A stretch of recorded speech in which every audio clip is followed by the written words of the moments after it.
the fires come from up to go down to the village. And all you're left with is this scorched earth. Only the locals cared for their land.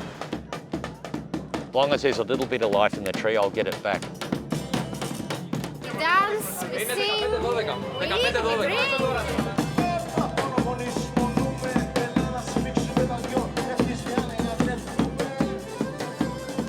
I've just arrived here on the Greek island of Rhodes, which has been in the news a lot lately because of wildfires that sent thousands of tourists and locals fleeing and left much of this island devastated. I'm here to report on the aftermath of those fires and see how islands like this are coping with our warming planet.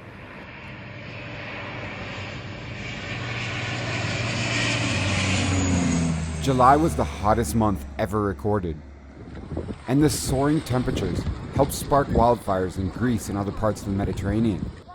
On Rhodes, the fires lasted 10 days before they were extinguished. Before visiting the destruction, I wanted to understand a bit of what makes Rhodes special and a popular destination for people from all over the world. Even though this part of Rhodes wasn't really affected by the recent fires, I've decided to start my trip on the island by coming here to the medieval old city. It's breathtaking, and I'm gonna meet Nikos, who's a local guide. He's gonna show me around and introduce me to the place. Nico? Sorry, nothing I can do about it. Sorry, I'm late. No problem, no problem. I'm born and raised in Rhodes, and I am a tour guide in Rhodes for the last 10 years almost. Tell me what this is behind you. What is behind me is the main gate of the medieval town. The medieval town of Rhodes is a unique monument. It's a UNESCO site, and its significance lies on the fact that it is the biggest medieval town of Europe still fully inhabited. So not just a museum, it's a live neighborhood. Can you take me inside? Of course I can. Let's go. Be my guest. The city of Rhodes is 2,500 years old. Wow. It dates from 408 BC. And we are going up the hill to the area where the Palace of the Knights of St. John was. The Knights of St. John were an order that participated in the Crusades.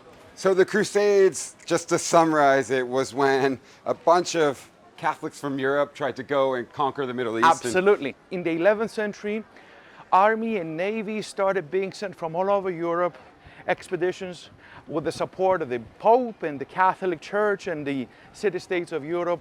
So part of those troops were the Knights of Rhodes. And are they the ones who built most of the city? They are the ones that built most of the city, yeah. Why do you want people to know the history of this Yeah, place? because the history of that place is what everybody admires and appreciates once he set his or her foot on the island. Nothing of this would have existed if this background wasn't here. Test. All right, don't tell my mom.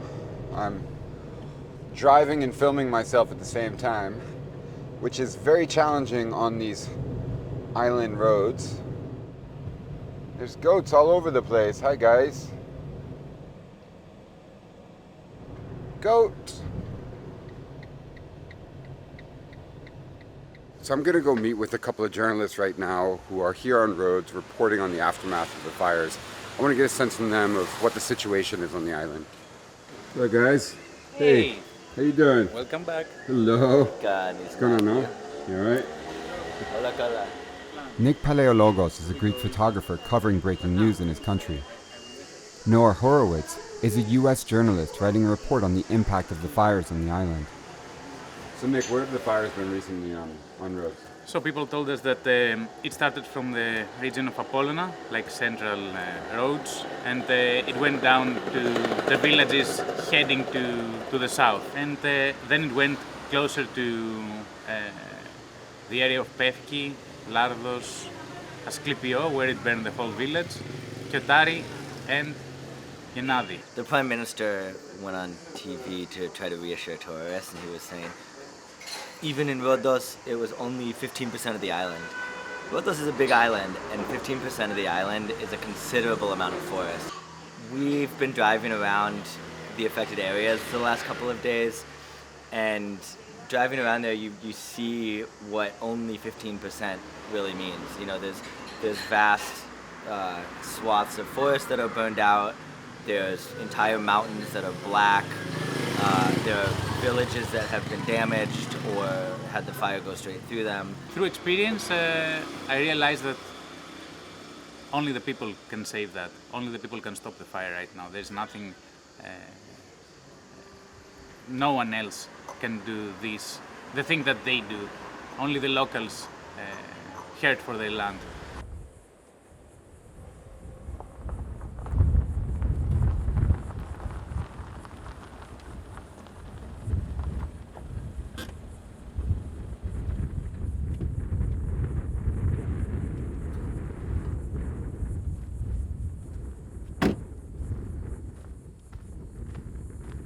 It's hard to describe just how hot it is here.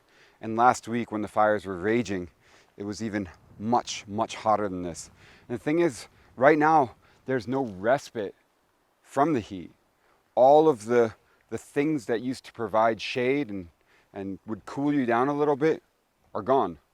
The trees have all been almost completely destroyed, and all you're left with is this scorched earth. Because the fires spread so quickly, it was local volunteers who were often the first on the scene trying to stop them. Elias Kyriakou usually works at a nightclub, but became a firefighter when he felt his town was in danger. So here is the tolerant place of Yanadi. From here we'll check from where come the fire. The fires come from up to go down to the village. We'll try to save the village, so we start to cut all the tree around 10 meters from the house, 5 meters from the house, for don't leave the fire to go fast to the house and to start the damage. After 10 days, you start to thinking it's normal. So you see the fire, you don't have scared, you don't have nothing. The only way you see how to save the house, nothing else. Elias took these videos while he and the other locals were fighting the fires. Despite the widespread destruction, thankfully no one died during the fires on Rhodes. But the fires still sent thousands of tourists fleeing the island, with many others canceling their trips during peak season. Rhodes usually hosts over 1 million tourists each year, and Greek Prime Minister Kyriakos Mitsotakis is desperate for them to return. And for all of those whose holidays were cut short as a result of the wildfires, the Greek government, in cooperation with the local authorities, will offer 1 week of free holidays on Rhodes. But the attempts to win back foreign visitors to the island has some here worried that the government is prioritizing tourists over the local communities. So right now I'm driving up to the town of Asclepios in southern Rhodes. In many ways, it was the epicenter of the fire down here. And if you look around, just everything has been completely destroyed. I'm gonna go talk to some local residents and see what their experience was like. Hey, how you doing? How you doing, man? How's Matthew. things? How are you doing, Matthew? Good to meet you. Likewise. So can we go check out your land? I heard maybe it was problem. affected by the fires. I'm off for a ride now, so you might as well come with us. Let's do it. Yeah. How's the vibe now in Asclepios? Good. Everyone's getting back to normal. The holidays are getting back to holidaying, and the locals are picking, depending on the level of damages that were occurred, picking things back up. Hello, Nectaria. Hello. So you know everybody in this town, I guess. If they don't know me, they haven't been around. Stefanos Prokopiadis is a landscaper who grew up in Australia, but years ago decided to leave and return to working the lush nature of his ancestral homeland. This part down here is a property that I'd cleaned for a customer, and we had groomed, and they've only got some heat damage. None of their trees are burnt. Is that just luck that some, plots of land don't get hit in the same way as others? Some is, but it generally will depend on how clean the property has, how well maintained the property has been. There's some deer. Oh, that's so nice. Did you get it? Oh, those are gorgeous. Hey, life goes on. The deer are like dolphins. Yeah, what do you mean? They're majestic. Just for a second, I want to have a look. Oh, we've got a wild pear tree, and I just actually want to see whether the tree's dead or from the fire. This is a family tree on a family property, to be about this round is probably at least 50, maybe to 60 years old. Now hopefully it'll return with some surgery. You think this tree could return? It's not dead. It shouldn't be finished. Part of it doesn't look in good shape.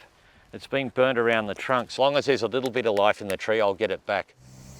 Do you think the local government here in Rhodes or the national government in Athens, they should have been doing more to support people here or just try and stop the fires? At the time, I don't think that they maybe with the amount of fronts, all things being equal, with the amount of fronts that were being fought and the way the wind was changing because there were fires not only all over Rhodes, but they couldn't have had the resources.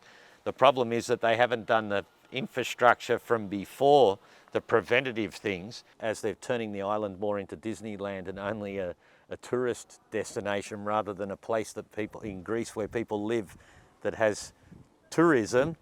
The farmers are not equipped, so all of the farmland at the back that normally would have been groomed and taken care of is just been left to overgrow with forest inside. When you look out at this landscape now and see that it's blackened by the fires, what goes through your mind? It's sadness, but at the same time, it's all going to rejuvenate. I've seen it. It's not the first time I've seen things black, whether it's Australia where it's just everything's ash to the ground. 3 months later, all the plants are sprouting. Every end is a new beginning. I'm pretty optimistic. There's little doubt that over time, islands like Rhodes will rebuild and regrow, and the tourists who would otherwise be enjoying these beaches will be back. But July's fires won't be the last, and surely not the worst that this region will experience. But if there's one reason to feel hopeful, it's the local people looking out for each other.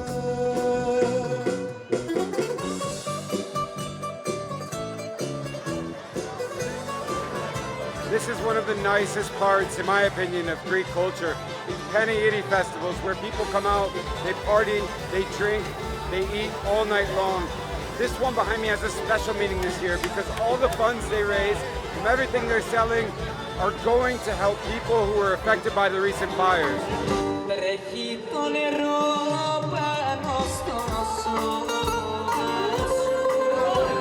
So there was a catastrophic fire.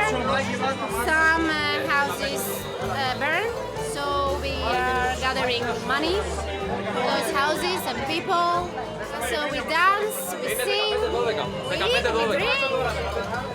That's all. We're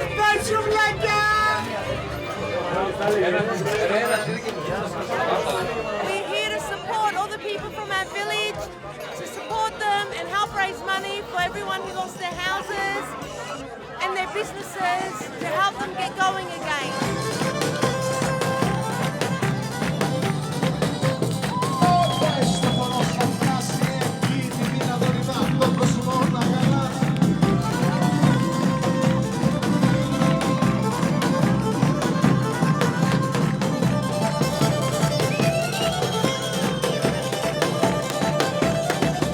Αυτό που έπρεπε να κάνουμε και καταφέραμε να μην μπει η φωτιά μες στο χωριό. Τώρα η γύρω καταστροφή που έγινε άρχισε να επαναφέρεται με δεντροφύτευση το ένα και το άλλο. Θα αργήσει, αλλά η ζωή συνεχίζεται.